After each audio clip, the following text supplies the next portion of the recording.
네, 여러분 안녕하세요. 주식시마론 함께하겠습니다. 바깥 날씨 너무 좋습니다. 시장도 오전에는 열기가 꽤 뜨거웠습니다. 물론 체감에 있어서는 못 느낀다라고 하시는 분들도 많이 계시지만요. 하지만 오후장 접어들면서 확실히 좀 관망세가 짙어지는 분위기 나타나고 있습니다. 결국 지금은 FOMC 결과를 봐야 대응이 가능한 구간으로 사실상 오늘은 예단할 수 없기에 그저 기다리는 이런 투자자분들이 상당히 또 많은 것으로 확인되고 있습니다. 지금 이 시간은 어떻게 꽉 채울 수 있을까요? 시장의 시그널을 최선을 다해서 좀 잘 체크하고 우리가 할 수 있는 또 내공을 쌓을 수 있는 그런 내용에 집중하는 것도 중요할 것 같습니다. 오늘 이 시간 함께 해주세요. 지난주와 마찬가지로 저희 외부 강사진과 함께 하니까요. 본 강의 잠시 후에 또 살펴주시길 바랍니다. 먼저 시장부터 볼게요. 말씀드린 대로 오후장에는 경계 심리 좀 짙어집니다. 이정은 캐스터 변화 상황 살펴주세요. 네, 투시 구간 시장 상황 살펴보겠습니다. 현재 구간 장중 사상 최고치를 기록하며 상승을 이어가는 거래소와 또 두 달 만에 천스닥 터치가 나온 코스닥입니다. 양 시장 모두 상승 흐름 이어가고 있는데요. 먼저 거래소 상황 살펴보겠습니다. 네, 현재 코스피 지수 3,278포인트 지나고 있습니다. 전일 대비해서 0.59% 상승한 흐름입니다. 장중 흐름 분봉으로 살펴보겠습니다. 네, 장중 사상 최고치를 기록하면서 계속해서 상승 흐름 이어갔는데요. 장중에는 3,280선도 돌파했습니다. 이후에는 숨고르기 들어가서 현재 구간 3,277포인트 지나고 있습니다. 수급 살펴보겠습니다. 네, 현재 외국인과 기관의 쌍끌이 매수세 나오고 있습니다. 외국인이 1,500억 이상 매수하고 있고요. 기관은 700억 원 이상 매수하고 있습니다. 개인은 홀로 매도에 가담합니다. 2,000억 이상 매도하고 있습니다. 업종별 등락 살펴보겠습니다. 네, 오늘은 상승 업종 먼저 살펴보도록 하겠습니다. 현재 구간 은행 섹터의 움직임이 가장 좋습니다. 2% 이상 상승하고 있는데요. 중간 배당에 대한 기대감에 함께 상승하고 있고요. 그 뒤로 운수창고 업종 보시면 외국인과 기관의 순매수 상위 종목에 랭크되어 있는 페노션을 필두로 해서 상승하고 있습니다. 2% 이상 오름세 보이고 있습니다. 보험 섹터 2% 가까이 상승하고 있고요. 의료 정밀 역시 2% 가까운 상승세 보입니다. 기계 섹터도 보겠습니다. 원전주들이 다시금 상승하면서 기계 섹터에 있는 종목들도 상승 흐름 보여주고 있습니다. 특징주에서 조금 더 자세히 살펴보도록 하겠습니다. 하락 종목들 살펴보겠습니다. 네, 현재 구간 섬유 의복 섹터의 하락세가 가장 큽니다. 1.7% 이상 하락하고 있고요. 그 뒤로 의약 섹터 0.77% 하락하고 있습니다. 통신 섹터도 비슷한 하락세 보이고 있고요. 종이 목재, 비금속 광물, 약보합권에서 움직이고 있습니다. 시총 상위 종목들 살펴보겠습니다. 네, 시가총액 상위 종목들 혼조세 나타나고 있습니다. 현재 구간 삼성전자와 SK하이닉스 함께 상승하고 있지만 제한된 상승폭 나타내고 있는데요. 삼성전자는 현재 구간 81,700원 지나고 있습니다. 네이버와 카카오 계속해서 순위 엎치락 뒤치락하고 있는데요. 현재 구간에서는 카카오가 하락하면서 4위에 다시 머물기 시작했습니다. 현재 143,500원 지나고 있고요. 네이버는 상승 전환하면서 1% 이상 오르고 있습니다. 393,000원 현재 구간 지나고 있습니다. 오늘 현대차 그룹주들 살펴보시면 현대차, 기아 모두 상승하고 있고요. 현대모비스 강하진 않지만 0.35% 상승하고 있습니다. 밑으로 한번 가보겠습니다. 네, 포스트 코로나 대장주로도 꼽히는 LG생활건강이 5% 이상 상승하면서 시총 상위 순위에 얼굴을 비치기도 했습니다. 특징주들 살펴보겠습니다. 네, 원전 관련주들 살펴보겠습니다. 더불어민주당 송영길 대표가 소형 모듈 원자로 SMR이죠. 이것을 활용해서 북한에 에너지를 공급할 수 있다는 발언을 하면서 원전 관련 기업들이 강세를 보이고 있습니다. 현재 구간 한전산업 보시면은 상한가 근접해서 거래 계속 이어집니다. 11,050원 현재 구간 지나고 있고요. 서전기전 역시 탄력 좋습니다. 23% 상승했습니다. 그 뒤로 보성 파워텍도 20% 가까운 상승세 보여주고 있고요. 그 뒤로 우진, 일진전기, 일진파워 모두 4%에서 11%의 상승 흐름 보여주고 있습니다. 또한 송 대표는 국회 교섭단체 대표 연설에서 재생에너지만으로는 완전한 탄소 중립을 이루는 데 한계가 있다며 상당 기간 수소, 원자력, 재생에너지 등을 종합적으로 활용한 에너지 믹스 정책이 불가피하다고 강조하기도 했습니다. 코스닥 시장으로 가보겠습니다. 네, 코스닥 지수 살펴보겠습니다. 현재 구간 999포인트 지나고 있습니다. 1000포인트에 근접해 있는 모습이고요. 전일 대비해서 0.23% 강보합권 내에서의 움직임 나타나고 있습니다. 장중으로는 분봉으로 살펴보겠습니다. 네, 장 초반에 변동성 구간 지나서 상승 탄력 다시금 키워가고 있습니다. 현재 구간 1000포인트 근접해서 계속해서 거래 이어지고 있습니다. 수급 살펴보겠습니다. 네, 수급 보시면 어제와 같은 모습입니다. 개인이 홀로 매수하고 있고 외국인과 기관은 매도하고 있는데요. 기관의 매도 속에서는 연기금이 오늘도 변함없이 사자세 유지하고 있습니다. 시가총액 상위 종목들 살펴보겠습니다. 네, 시총 상위주들 살펴보시면 하락하는 종목이 조금 더 눈에 띄는데요. 오늘 제약바이오 섹터 보시면은 알테오젠을 제외하고는 모두가 파란불을 켜고 있습니다. 알테오젠만이 0.53% 오르면서 현재 구간 76,300원 지나고 있고요. 셀트리온 그룹주들은 나란히 하락하고 있습니다. 네, 꾸준히 외국인과 기관을 수급받고 있는 에코프로비엠 보겠습니다. 2% 이상 상승하고 있고요. CJ ENM 오늘 4% 이상 상승하고 있습니다. 일본 지상파 채널인 TBS와 전략적 제휴를 맺었다는 소식이 전해지면서 이런 강세 보여주고 있습니다. 특징주들 살펴보겠습니다. 네, 국제 유가가 상승하면서 석유 도소매주들의 움직임이 나타나고 있습니다. 현재는 장 초반 탄력을 많이 반납한 상황이지만 그래도 상승 유지하고 있는데요. 먼저 보시면 중앙 에너비스 6% 이상 상승했습니다. 21,300원 현재 지나고 있고요. 흥구석유 3% 이상 상승하면서 8,750원 지납니다. 그 뒤로 국동유화와 한국석유 1% 이상 상승하고 있습니다. 특징주 하나 더 살펴보겠습니다. 윤석열 테마주 살펴볼 텐데요. 야권 유력 대선 주자인 윤석열 전 검찰총장이 이달 말 대권 도전을 사실상 공식화하면서 관련주들이 강세를 보이고 있습니다. 자연과 환경 상한가 기록하면서 2,780원 지나고 있고요. 누리플랜 역시 상한가에 근접해 있습니다. 8,840원 현재 구간 터치하고 있습니다. 대원전선과 히림, 웹스 역시 상승세 뚜렷하게 나타나고 있는데요. 대원전선의 상승이 조금 더 크게 나타납니다. 두시 구간 시장 상황 살펴봤습니다. 강의 본론 시작하겠습니다. 오늘 중요하게 또 한 섹터를 깊게 파고들 수 있는 수요일 시간 지난주에 이어서 이어가 볼 텐데요. 오늘은 어떤 내용일까요? 먼저 주제부터 확인해 보시죠. 네, 대내외 안팎으로 호재 만발입니다. 계속해서 시장 대비 강한 퍼포먼스를 보여줬던 건설 건자재 섹터. 여기에서도 여전히 하반기가 좋다라는 리포트가 쉴 새 없이 나오고 있습니다. 여기에서 핵심 전망과 더불어서 여기서 전략은 어떻게 가져갈 수 있는지도 이 시간 함께 들어주시면 좋을 것 같습니다. 자, 오늘은 지난주와 마찬가지로 수요일 이제 외부 강사진을 모셨어요. 미모의 여 교수님과 함께 하겠습니다. SK증권 신서정 연구원 모셨습니다. 어서 오세요. 안녕하십니까. 네. 외부에서 멀리서 좀 와주셨어요. 네. 우리 시청자분들께서 굉장히 반겨주실 것 같은데 건설 섹터 제가 꾸준히 이제 연구원님의 리포트를 쭉 보니까 연초부터 건설 섹터 계속 비중 확대 콜을 외치셨고 여기에서 건자재까지 확장시키면서 최근에도 하반기 좋으니까 그대로 오버웨이 콜을 외친다 이런 네. 이야기를 해주셨습니다. 맞습니다. 그래서 포인트가 더 궁금해요. 바로 본론 여쭤볼게요, 연구원님. 올해 시장 코스피 대비 건설주들의 퍼포먼스가 대단했습니다. 그 상승 배경은 핵심적으로 어디 있었다고 보세요?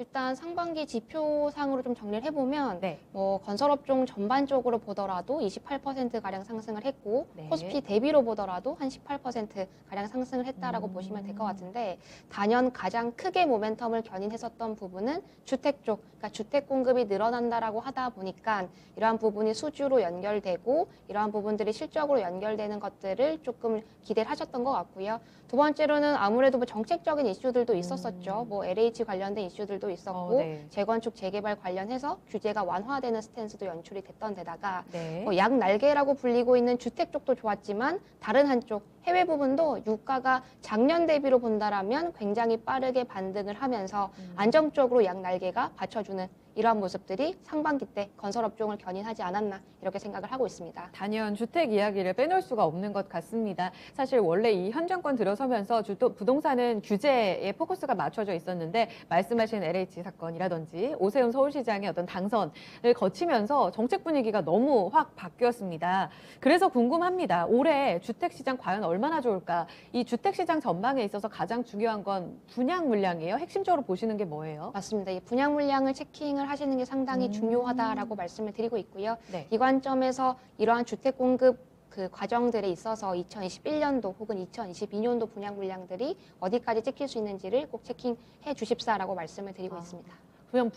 그러면 분양 물량이 네. 올해 지금 예정되어 있는 게 한 어느 정도예요? 2021년도 예상 네. 분양 물량이 47만 호까지 올라와 있는 상황이고요. YOY로 많이 느는 건가요? 맞습니다. 2020년도에 전체 분양 물량이 36만 호 정도 찍혔었고 제가 연초에 39만 호 정도 예상이 된다라고 했을 때도 사실 공급 확대 사이클을 명확하게 그려졌었기 때문에 네. 이 부분에 대해서 되게 기대감이 컸었거든요. 네. 근데 매월 업데이트 할 때마다 예상 분양 물량들이 계속해서 늘어나고 있는 국면이고 이번에 하반기 전망을 쓰면서 데이터들 쭉 다시 업데이트 해보니까 네. 47만 호까지 올라와 있다는 것을 조금 주목해 보실 필요성이 있어 보이고요. 네. 단순히 분양 물량이 중요하다기보다는 수익성도 같이 견인되는 모습이라는 것도 훨씬 더 중요할 것 같아요.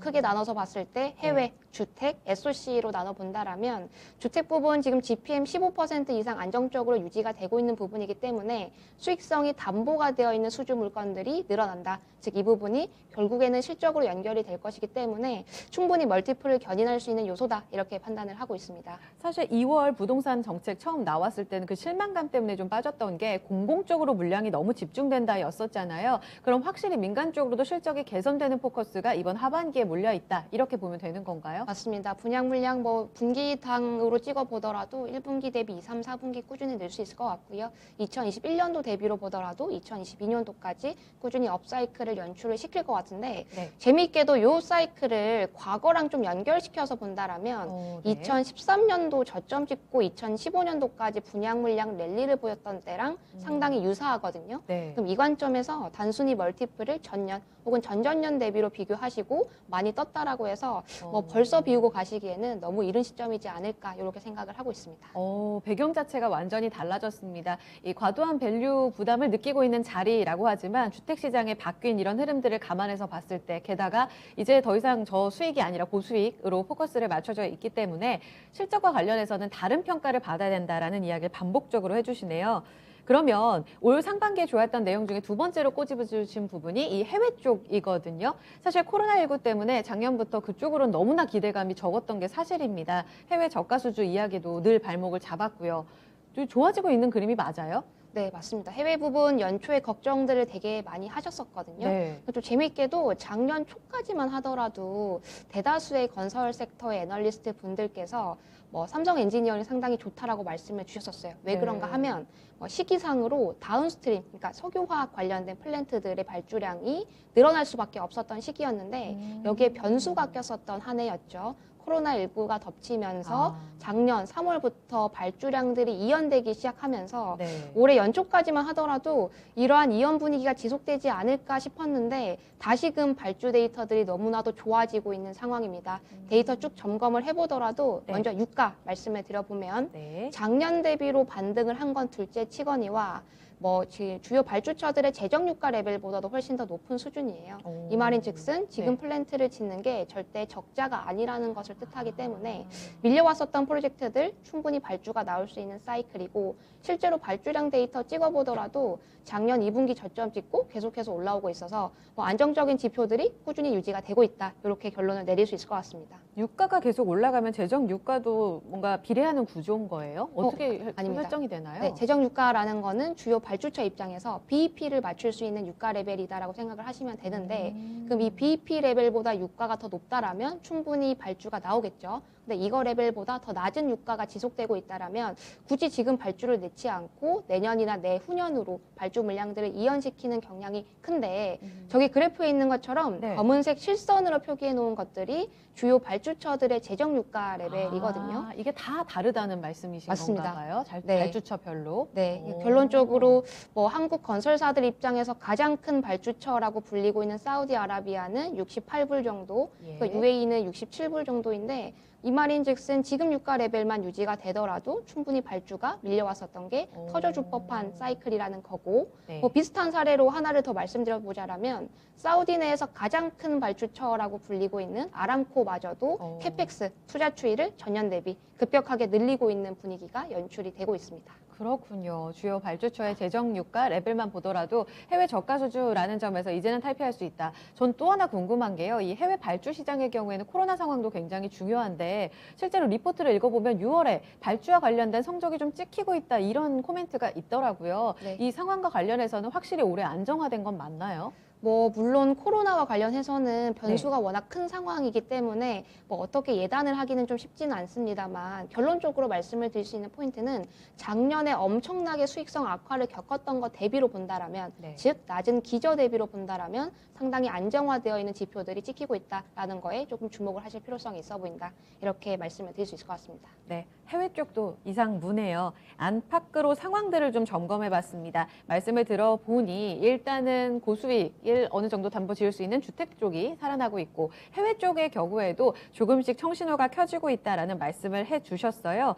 이렇게 되면은 리포트를 읽다 보면 세 가지 핵심 포인트의 두 가지는 뭔가 확인이 된 상황입니다. 주택시장의 회복세, 해외 지표 개선, 그리고 마지막 이야기가 이 바텀업 이벤트 이렇게 이야기를 해주셨단 말이죠. 이건 하반기 일정으로 좀 포커스를 맞춰서 주신 포인트로 알고 있습니다. 현재 건설사들 하반기에 기대할 수 있는 이벤트 많이 있나요? 이번 하반기가 되게 특이한 반기가 될 것 같아요. 그러니까 건설업종 제가 쉽게 말씀을 드려서 머리가 되게 큰 섹터라고 말씀을 드리거든요. 어떤 의미인가요? 이게 어떤 의미냐면 네. 건설 섹터 전체 중에서 대형사들이 차지하고 있는 시가총액 비중이 상당히 큽니다. 일례로 대형 건설사 5개사만 묶어서 시가총액 비중을 계산을 해보더라도 50%에 달하고요. 여기에 플러스로 HDC 현대산업개발이라던가 IS 동서까지 합쳐서 본다라면 네. 시가총액 비중이 60%까지 올라가 오. 버립니다. 그럼 이 말인즉슨 네. 역으로 좀 설명을 드려봐서 중소형 건설사 50여 개를 다 묶어서 보더라도 시총 비중이 40% 남짓밖에 안 된다라는 걸 뜻하잖아요. 네. 이 말인즉슨 뭐 건설업종 추가적으로 멀티플 리레이팅이 있으려면 대형 건설사들의 멀티플이 하반기 때 어디까지 견인되는지를 좀 보셔야 될 것 같은데 신기하게도 이번 하반기 때는 대형 건설사 중심으로 빅이벤트가 대거 포진이 되어 있는 단계입니다. 네. 일례로 뭐 현대건설은 현대엔지니어링 상장을 하고요. GS건설도 100% 자회사인 GS 이니마 상장을 앞두고 있고요. 네. 대우건설 뭐 오늘도 계속해서 기사가 나오다시피 네. 뭐 M&A 모멘텀과 엮여 있는 상황인데다가 뭐 DL, ENC 같은 종목들도 지금 지배구조 개편이 마무리가 된 시점이기 때문에 다시금 시장에서 실적에 대해서 관심소가 쏠릴 수 있는 즉 대형 건설사 전반적으로 봤을 때 이번 하반기 충분히 호재성 이슈들이 많은 반기이다 이렇게 생각을 하고 있습니다. 단순히 상장을 한다 보다도 그래서 시장에서 지금 장외 시장에서 주는 것만큼의 이 멀티플이라든지 몸값을 쳐줄 수 있을 것인가 이런 후의 어떤 반응들도 중요한 거예요? 맞습니다. 단순히 현대엔지니어링 상장한다라는 그 사실보다는 결국에는 어떤 밸류에 언제 시점에 상장을 하는지가 훨씬 더 중요할 것 같고요. 네. 뭐 기사상으로 보셨다시피 뭐 10조 원이라고 언급이 되고 있는 상황이긴 예. 한데 사실 건설업종 애널리스트로서 10조 원을 맞출 수 있을지 여부에 대해서는 조금 미지수입니다만 제가 분석을 해보건대 5조에서 6조 원 가량에만 상장을 해줘도 충분히 다른 건설사들이 싸보일 수 있는 상황인 것 같아요. 네. 좀 비율을 들어서 말씀을 드린다라면 예. 이번에 쿠팡이 100조 원에 상장을 하자마자 네. 쿠팡이 너무 비싼 애가 아니고 다른 이커머스 업체들이 너무 싸 보인 애로 연결이 돼서 다시금 리밸류에이션이 됐던 거랑 네. 똑같은 논리다라고 생각을 하고 있고 네. 뭐 5조 이상에만 상장을 해줘도 다른 건설사들이 상대적으로 너무 싸 보이네 이때까지 너무 저평가를 받아왔네라는 센티가 네. 충분히 형성이 될 수 있는 시점이다. 이렇게 분석을 하고 있습니다. 사실상 현대 엔지니어링의 상장은 삼성 엔지니어링의 어떤 저평가 그리고 재평가로 바로 이제 직결되는 부분이잖아요. 게다가 현대건설도 마찬가지로. 그럼 개별적으로 이 두 종목에 조금 더 포커스를 맞춰서 보는 이슈가 맞습니까? 아니면 섹터 전반에 걸쳐서 뭔가 재평가가 이루어질 거라고 보십니까? 일단 섹터 전반적으로 호재성 이슈로 작용을 할 것 같고요. 특히나 현대 엔지니어링을 품고 있는 현대건설 입장에서는 펀더멘털 1대1로 비교해 봤을 때 현대건설이 훨씬 더 실적이 우량한 상황이기 때문에 단기적으로는 멀티플 측면에 있어서 긍정적인 영향을 미칠 수 있다라고 보고 있고요. 네. 마찬가지로 삼성 엔지니어링도 지금 12months 포워드 PER이 12배에 불과한 시점이거든요. 근데 지금 현대 엔지니어링 설사 10조 못 맞추고 네. 5조에서 6조 원에만 상장을 해줘도 멀티플 봤을 때 PER 15배 이상을 적용받아야 되기 때문에 이 정도의 업사이드는 충분히 열릴 수 있는 시점이다. 오. 이렇게 생각을 하고 있습니다. 알겠습니다. 섹터 전반에 걸쳐서 상반기에 이런 큰 빅 이벤트가 영향을 줬다면 이제 하반기에 대기하고 있는 이런 개별 이슈들이 섹터에 다시 한번 리레이팅을 불러일으킬 수 있다라는 측면에서 일정을 좀 자세히 들여다봤습니다. 마지막으로 하나만 더 여쭤보고 토픽으로 넘어가 볼게요. 연구원님, 제가 앞서서 질문을 방송 전에도 드렸는데 지금 건설주들의 어떤 목표 타겟 PR, PBR 이걸 어떻게 설정하고 계신지 궁금하거든요. 일단 건설업종은 많이들 보시다시피 PBR 밸류에이션 상당히 중요시하게 보고요. 네. 그러니까 그 많이들 질문을 주시는 바가 예. 전년 혹은 전전년 대비 멀티플이 너무나도 급격하게 떴고 네, 맞아요. 어떻게 보면 심리적 저항선처럼 느껴지는 PBR 한 배 왔다 갔다 하고 있는 네. 수준인데 하반기 때 이 멀티플이 더 상승할 수 있냐라는 질문에 대해서는 네. 저는 건설업종의 바뀌어진 펀더멘털을 좀 같이 봐 주십사라고 말씀을 드리고요. 뭐 제가 제 레포트상에서도 그래프 하나를 명기를 해놨었었는데 예. PBR ROE 매트릭스, ROE PBR 매트릭스를 보더라도 네. 2021년도 건설업종 통으로 봤을 때 ROE 예상치가 14% 수준이거든요. 오. 근데 이때가 사실상 과거 사이클로 본다라면 충분히 한 배 이상을 받을 수 있을 만큼 펀더멘털을 다진 상황이기 때문에 네. 저는 1.2배, 1.3배를 주는 데 오. 있어서 충분히 부담이 없는 수준이다라고 말씀을 드리고 싶습니다. 결국 2018년의 고점을 넘어설 수 있는 그 업사이드를 본다는 말씀이신 거죠. 알겠습니다. 와, 분위기 좋습니다. 하반기에 다시 한번 리레이팅을 기대해보면서 건설 섹터 전반에 걸친 분위기를 살펴드렸습니다. 첫 번째 주제 마무리 짓고요. 두 번째 조금 더 세부적으로 디테일하게 들어가겠습니다.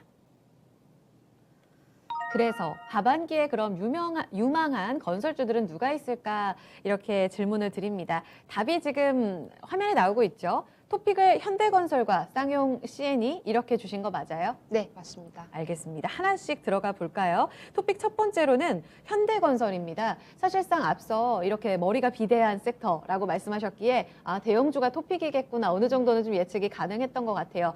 대장주라고 보시는 거예요? 투자 포인트 어떻게 보세요? 일단 건설 섹터 전반적으로 봤을 때 대형주 중심으로 투자를 해야 되냐 혹은 중소형주 중심으로 접근을 해야 되냐라는 질문들도 많으신데 맞아요. 최근에 뭐 원자재 가격 뜨는 거랑 관련해서도 저는 하반기 때 대형사들이 조금 더 주가 메리트가 있지 않을까 싶고요. 이 관점에서 보더라도 현대건설 매력적이어 보이고 이 중에서도 현대건설을 가장 좋게 보는 이유는 네. 사실상 국내랑 해외가 안정적으로 매출 비중을 유지하고 있는데 하반기에 이 두 부분 모두 호재성 이슈들이 있는 상황이다라고 말씀을 드릴 수 있을 것 같아요. 예. 특히 주택 부분 같은 경우에는 주택 공급 늘어난다라는 거 다들 아실 텐데 이 중에서도 남은 한방이라고 설명을 드린다라면 도시 정비 사업이라고 말씀을 드릴 수 있을 것 같고 사실 최근에 현대건설 관련된 수주 기사들 보시다 보면 작년에 이어서 지금까지도 정비 쪽으로 수주 물량 굉장히 공격적으로 확대를 하고 있습니다. 일단 작년 기준으로 대형사 중에서 정비 물량 수주 1등을 했기도 했고요. 지금까지 기준으로 보더라도 올해 누적으로 봤을 때 1조 원 이상 정비 수주 물량을 기록을 한 상황이거든요. 네. 그럼 이 부분에 있어서도 긍정적으로 해석을 해볼 수 있을 것 같고 아까 말씀드렸다시피 해외 부분에 있어서도 발주 데이터들이 상당히 빠르게 개선이 되고 있는데 이러한 물량들이 결국엔 하반기 때 수주 물량으로 찍힐 것 같아서 이 부분도 현대건설의 실적을 견인하는 요소로 작용할 수 있지 않을까 이렇게 생각을 하고 있습니다. 도시 정비 사업 누적 수주 이렇게 강조해 주셨어요. 여기에서의 경쟁력. 두 번째 포인트는 어느 쪽 보고 계세요? 유가적인 측면을 좀 말씀을 드려야 될 것 같은데 해외적으로. 아까 네. 말씀드렸다시피 유가라는 게 사실 해외 발주량 데이터를 트래킹하는 데는 상당히 네. 중요한 지표이거든요. 예. 근데 이 관점에서 유가랑 코릴레이션, 그러니까 상관관계가 가장 높은 건설사 두 가지를 뽑자면 네. 삼성 엔지니어링과 그리고 현대건설인데 예. 삼성 엔지니어링은 사실상 주택 부분을 영위하고 있지 않다 보니까 이 관점에서는 현대건설 쪽이 훨씬 더 강점으로 좀 유리하다. 부각이 될 수 있지 않을까 싶고 예. 그러니까 코릴레이션 0.7이라는 것은 시장에서 여전히 유가 뜨면 현대건설 담고 삼성 엔지니어링 담는다라는 네. 것을 거의 뜻하는데 비례하네요. 네. 그렇죠. 이런 관점에서 작년 대비 유가가 빠르게 반등했다라는 거 그리고 안정적인 수준을 유지하고 있다라는 점도 네. 긍정적으로 해석을 해볼 수 있을 것 같습니다. 오늘 보니까 유가 100달러 시대 온다. 이런 전망도 있거든요. 물론 지금 70달러까지 돌파가 되고 안착이 되는 분위기인데 다만 뭐 증산이라든지 여전히 추가적으로 봐야 될 포인트들이 있잖아요. 그럼 건설주를 보시는 측면에서 유가의 경우에는 위쪽으로 상방 더 열려 있다고 보신다는 건가요? 아니면 안정화될 거로 보시는 거예요? 일단 유가를 전망하기에는 저희 하우스 내에서 다른 애널리스트 분이 계셔서 제가 코멘트를 드리기는 어렵겠지만 유가가 추가적으로 반등하지 않고 지금 수준 레벨만 유지가 되더라도 아까 말씀드렸다시피 재정 유가 레벨보다 높은 수준이기 때문에 이연됐었던 발주량들이 나오기에는 충분한 물량이다라고 생각을 하고 있고요. 네. 결국에는 3분기, 4분기 때 포진되어 있는 파이프라인들 감안해 봤을 때 예. 연초에 제시했었던 가이던스 대비로는 상당히 우호적인 그 데이터가 찍힐 수 있을 것 같아요.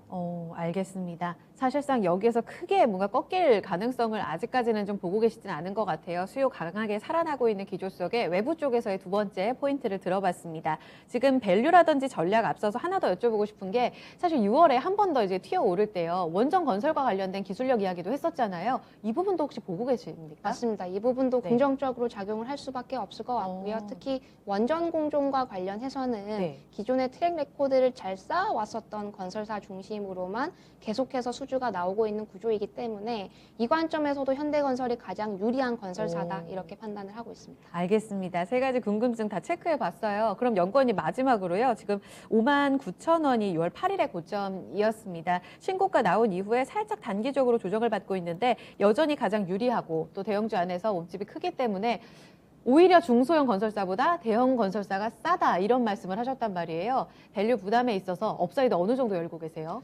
저는 현대건설 오히려 조정 받으셨을 때 담으시면 중장기적으로 하반기까지 안정적으로 수익률 기록할 수 있을 것으로 보고 있고요. 데이터 오늘자로 좀 정리해보니까 12months 포워드 PE 기준으로도 한 11배, 12months 포워드 PB 기준으로도 0.83배 정도인데 1.1배 이상 혹은 1.3배까지도 충분히 트라이 가능한 건설사다 이렇게 생각을 하고 있는 상황이고요. 예. 더더군다나 자회사인 현대 엔지니어링 지금 IPO를 예정하고 있는 시기이기 때문에 분기당 실적이 상당히 잘 나올 개연성이 높아 보입니다. 이렇게 본다라면 모회사인 현대건설 입장에서도 올해 있어서는 적어도 분기별 실적의 안정성이 부각이 될 수밖에 없는 해이기 때문에 네. 단기적으로 하반기까지는 현대건설 안정적으로 담아가셔도 무방하지 않을까라고 생각을 하고 있어요. PBR 0.83배, 12개월 포워드 이렇게 주셨어요. 근데 보니까 이제 외부 애널리스트 분들 보니까 한 9만 원까지도 이야기가 많이 나오고 있거든요. 어느 정도 이 가격까지 긍정적으로 볼 수 있다고 보세요? 맞습니다. 제가 아직 TP를 바꾸지 못해서 구체적인 숫자를 말씀드리긴 조심스러운데 업사이드 충분히 열려 있다 이 정도로 좀 우회적으로 답변을 드릴 수 있을 것 같습니다. 네, 새롭게 이제 나오는 리포트 저희 꾸준히 좀 체크해 보도록 하겠습니다. 현대건설의 경우에는 업사이드 충분하다. 지금 대형 건설사 안에서는 무엇보다도 이제 대장주고요. 방금 들으신 것처럼 이 주택, 해외, 게다가 원전 기술력에 있어서도 유리한 모멘텀을 많이 갖고 있어서 조정 시 매수 관점 유효하다라는 측면으로 전략 드렸습니다. 자, 두 번째 토픽으로 넘어가 볼게요. 쌍용 CNE. 이름이 좀 바뀌었죠. 쌍용 양회입니다. 이번 주에도 건설주가 살짝 쉴 때 시멘트주는 여전히 강하더라고요, 연구원님. 일단 쌍용 CNE. 투자 포인트에 사실 상승 배경을 말씀해 주실 것 같아요. 긍정적으로 보시는 포인트, 핵심 뭔가요? 건설 전반적으로 봤을 때 앞서서 말씀드린 것처럼 시공사 중에서 그중에서 대형 시공사들 상당히 좋게 본다라고 말씀을 드렸었고 네. 건자재까지 밸류체인을 좀 확장해서 본다라면 저는 폼이랑 시멘트 업계들이 상당히 지금 투자 매력도가 있어 보인다라고 생각을 하고 있습니다. 특히 최근에 시멘트 뭐 가격 상승 관련해서도 그렇고 물량 증가와 관련해서도 주가가 반응을 하고 있는 모습들이 연출이 되고 있는데 네. 추가적인 상승 여력 충분히 있다라고 보고 있고 여쭤보셨던 투자 포인트 관련해서도 지금 PQC가 다 좋아지고 있는 관점이라고 말씀을 드리거든요. P. 새롭게 네. 뭔가 가격 전략에 반영할 때 그 애널리스트 분들이 강조하는 PQC 이걸 항상 강조하시더라고요. 근데 이 세 가지가 다 좋아진다고요? 맞습니다. P는 가격이고 Q는 물량이고 C는 비용인데 일단 가격적인 측면에 있어서는 지금 하반기부터 올라간 가격들이 반영이 될 거기 때문에 네. 당연히 매출 증가는 둘째 치거니와 수익성 개선으로 연결이 될 것 같고요. Q단에서도 말씀을 드릴 수 있는 게 사실 분양 물량이 늘어난다라는 거는 네. 아파트를 지을 때 필수적으로 들어가는 시멘트에 대한 수요량도 늘어난다라고 필연적으로 연결될 수밖에 없기 때문에 네. Q도 같이 늘어나는 그림이다라고 보시면 될 것 같고요. 네. 제가 첨부를 해놓은 그래프를 같이 봐주시면 네. 2021년도 시멘트 수요 예상량이 4,900만 톤 정도로 예상이 되고 있는데 사실 이것도 연초에 예상했었던 수치이기 때문에 추가적으로 상향 리비전이 될 수 있는 개연성이 있어 보이고 이러한 상승 사이클은 단순히 올해에서 그치는 것이 아니고 내년, 내후년까지 이어질 수 있는 상황이기 때문에 탑라인 증가와 이익률 개선이 같이 나올 수밖에 없는 상황이다. 이렇게 분석을 하고 있습니다. 사실 작년에 지금 그래프 보니까 코로나에도 불구하고 수요가 그렇게 줄진 않았네라는 생각을 하게 됐고요. 거의 2019년도까지 회복, 그리고 다시 한번 더 늘어날 수 있다라는 전망을 주신 건 결국은 주택시장이 살아나기 때문이다. 여기에 포커스 맞추면 되는 거 맞아요? 네, 맞습니다. 그리고 또 하나 궁금한 게 시멘트 가격 오를 거다 이런 전망 최근에 많이 나오고 있더라고요. 여기서는 다만 업계에서 10년 동안이나 고수했기 때문에 빠르게 올리는 건 쉽지 않다라는 전망도 나오던데 여기에 대한 의견은 어떠신가요? 이미 고시 가격은 올라가 있는 상황이고요. 네. 이것들을 각 사들이 언제 회계 시점부터 반영하는지가 차별화되는 포인트로 연결이 될 것 같은데 쌍용 C&E 같은 경우에는 보수적으로 말씀을 드리더라도 네. 하반기부터 이렇게 올라간 프라이스가 반영이 될 것이기 때문에 크게 우려 없이 프라이스 올라간다라고 생각을 하시면 될 것 같습니다. 알겠습니다. 두 번째 매력 포인트로 갈게요. 좋게 보시는 두 번째 포인트 뭘까요?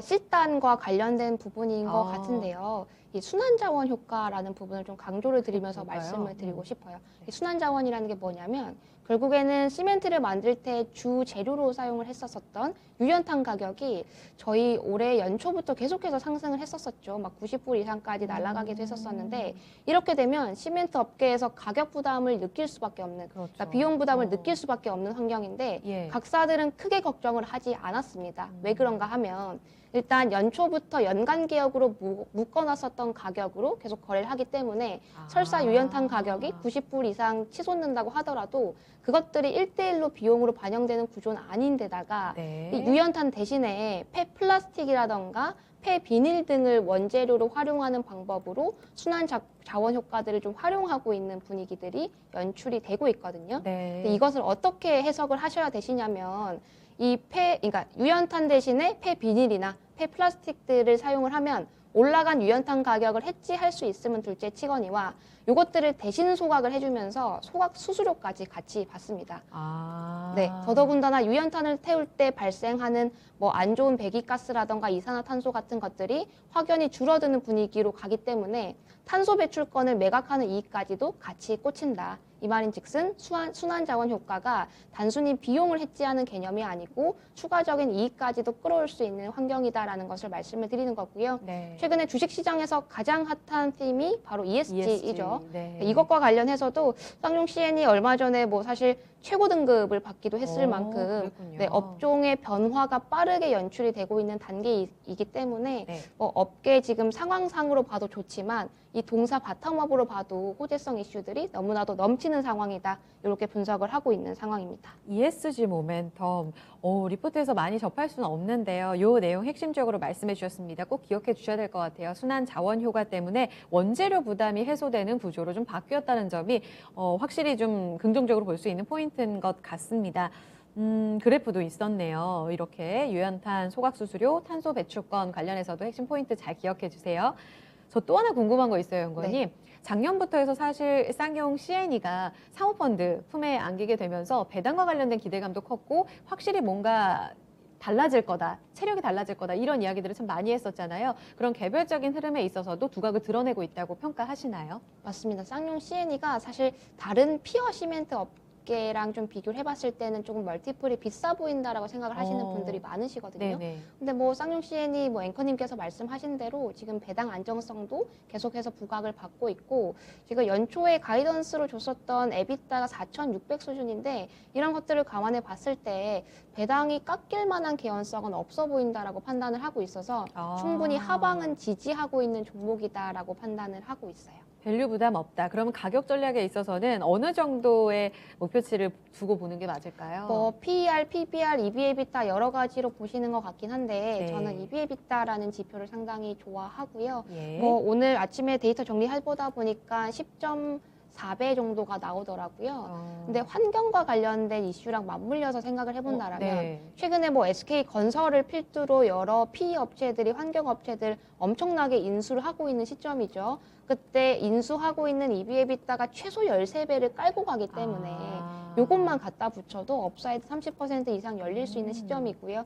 더더군다나 포워드로 봤을 때 앞으로 실적 개선이 굉장히 명확하게 그려질 거기 때문에 이 포워드 실적을 기준으로 본다라면 충분히 싸다콜이 가능해지는 종목이지 않을까 이렇게 생각을 하고 있습니다. 그럼 지금 주신 EV/EBITDA 10배, 그리고 13배를 비교해 주신 게 환경 업체들이랑 좀 상대적인 비교를 주셨잖아요. 시멘트 업체들이랑은 또 다르게 비교를 해야 되는 건가요? 아니면 ESG 모멘텀을 가져갔기 때문에 이제는 환경 업체들과 비교를 하는 게 맞다 이렇게 보시는 거예요? 후자가 맞을 것 같고요. 아. 그 관점에서 사명을 바꾼 것 같기도 해요. 아, 기존에 그렇군요. 쌍용 양회에서 네. 쌍용 CNE라고 바꿨는데 네. CNE의 뜻 자체가 시멘트 앤드 인바이러먼트, 즉 환경을 중요한 매출의 주축으로 가져가겠다라는 어떻게 보면 선포를 한 셈이고 네. 뭐 내부적으로 목표를 가지고 있는 바에 의하면 2024년도가 넘어가게 되면 전체 매출에서 환경 부분에서 도출되는 비중이 뭐 거의 시멘트에서 나오는 비중과 유사하게 찍히거든요. 이렇게 본다라면 단순히 시멘트 업종의 PER이나 PBR을 적용하실 필요성이 없이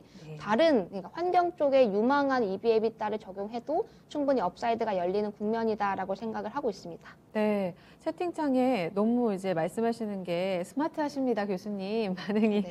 굉장히 좋은데요. 여기에서 여쭤본 바를 하나만 좀 꼬집어서 여쭤볼게요. 정윤님께서 시멘트 값과 관련된 가격 인상 모멘텀은 이미 주가에 반영된 거 아니에요? 오히려 레미콘 쪽으로 반영이 덜 됐기에 이쪽으로 보는 건 어떤가요? 이런 질문도 들렸는데 여기에 대해 좀 답변해 주실 수 있으세요? 맞습니다. 그래서 제가 좀 강조를 드렸었던 투자 포인트 두 번째 조금 더 주목을 하셔야 될 것 같은데 환경 모멘텀이요. P랑 Q랑 개선되는 거는 어. 주가에 반영이 될 수 네. 있었다라고 말씀을 드릴 수 있겠지만 네. 실단에 대해서는 덜 반영된 것 같아요. 이 관점에서 제가 생각했을 때는 쌍용 CNE가 내놓은 연초의 실적 가이던스 자체가 상당히 보수적으로 판단이 되거든요. 네. 그래서 실적이 생각보다 더 잘 찍힐 거고 뭐 레미콘 쪽은 제가 코멘트를 드리기가 어려운 게 직접적인 커버리지가 아니어서 네, 기업명을 말씀드리기는 조금 어려울 것 같습니다. 알겠습니다. 쌍용 CNE 궁금증 조금 해결되셨나요? C에 조금 더 포커스를 맞춰야 될 그 이유, 가격 부담에 있어서 좀 궁금증도 해소가 되셨을 것 같아요. 저 마지막으로 하나 더 여쭤보면서 마무리 지어야 될 것 같습니다. 오늘 이야기를 해주실 때 주택 쪽으로 일단 포커스를 맞춰주셨어요. 그런 측면에서 토픽도 나왔고, 근데 건설이 또 큰 측면에서는 건설, 뽑아주신 건자재, 그리고 앞서서 이제 SOC, 제가 따로 질문도 드렸었는데요. SOC와 관련해서 오늘 또 뭐 특수건설이라든지 워낙 정책 모멘텀으로 오르는 쪽도 다 같이 분위기가 올라가는 그런 분위기잖아요. 이쪽으로는 혹시 긍정적으로 보시는 포인트 있으신지 궁금해요. SOC 발주량도 추가적으로 늘어날 수 있는 타이밍인 건 맞고요. 네. 다만 제가 건설업 전반적으로 봤을 때 대형사들이 훨씬 더 메리트가 있다고 말씀을 드렸는데 네. 매출 비중으로 보면 사실 SOC 비중이 크지 않고 주택 비중과 해외 비중이 훨씬 더 크기 때문에 뭐 이쪽 지표가 개선되는 것도 중요하고 주가에 반응을 할 수 있겠지만 오히려 주택 부분 중심으로 좀 접근을 하시는 게 더 맞지 않을까 싶고요. 뭐 말씀하신 중소형 건설사들은 뭐 제가 커버리지를 뭐 열고 있지는 않습니다만 뭐 충분히 SOC 양들이 늘어났을 때 뭐 실적 수혜라던가 수주 수혜로 연결될 수 있는 회사들이 다소 많죠. 뭐 네. 일례로 제가 예전에 좋게 봤었던 도화 엔지니어링 같은 종목들도 네, 뭐 충분히 뭐 주가 수혜로 연결될 수 있는 타이밍이다라고는 생각을 하고 있습니다. 알겠습니다. 하나 더 질문 드릴게요. 궁금증 있으시면 지금 채팅창 올려주세요. 앞서서 시멘트, 건자재에서는 폼과 시멘트 매력적이다 이런 이야기를 또 상대적으로 강조를 해주셔가지고 뭐 삼목 에스폼이라든지 금강공업이라든지 이런 쪽도 같이 좀 따라 올라가는 분위기 있더라고요. 이런 측면에서도 작은 쪽은 아무래도 대형주가 더 매력적이에 이쪽도 아니다 이렇게 보시는지 아니면 다른 의견이신지요? 아닙니다. 그러니까 폼이랑 시멘트 좋다라고 말씀을 드렸는데 네. 건자재 쪽에서 밸류 체인을 쭉 나열을 해봤을 때 네. 가구 쪽은 사실상 뭐 한샘으로 대표되는 종목들 작년에 기저 효과가 되게 높았었죠. 작년에 코로나 영향 등등으로 가구들 다들 바꾸셨는데 뭐 저희만 비유를 하더라도 사실 가구 한 번 바꾸면 7년에서 8년 정도 쓰기 때문에 맞아요. 올해도 또 바꿀 만한 개연성은 낮긴 합니다. 물론 아직 마켓이 워낙 크기 때문에 뭐 점유율을 높여가면서 함샘의 매출이 올라갈 수 있다라고는 생각을 합니다만 최근에 좀 비용 부분, 목재 부분이 가격이 빠르게 상승을 하면서 오히려 OP단, 영업이익단에서는 생각보다 실적이 안 나올 수 있을 것 같아요. 이에 반해서 건자재 밸류 체인 내에서 폼이라던가 시멘트는 저희가 시장에서 기대하는 것보다 실적이 더 잘 나올 만한 개연성이 있어 보이고 이렇게 생각을 한다라면 주가가 추가적으로 더 갈 수 있는 타이밍이다라고 분석을 하고 있어서 네. 말씀하신 삼목 에스폼뿐만 아니라 금강공업 여전히 업사이드 남아있다라고 보고 있습니다. 알겠습니다. 궁금증 다 해소되셨어요? 제 궁금증도 같이 좀 전달해 보면서 저희 해결해 봤습니다. 오늘 강의는 여기서 마무리 지어야 될 것 같습니다. 주택 그리고 저희가 핵심적으로 봐드렸던 지표들 놓치지 마시고 하반기까지 들고 가시는 분들 꼭 참고해 주셨으면 좋겠습니다. 오늘 미모에 또 스마트한 우리 교수님 외부에서 모셨는데요. 앞으로 또 종종 방문해 주세요. 오늘 네. 강의 고맙습니다. 감사합니다.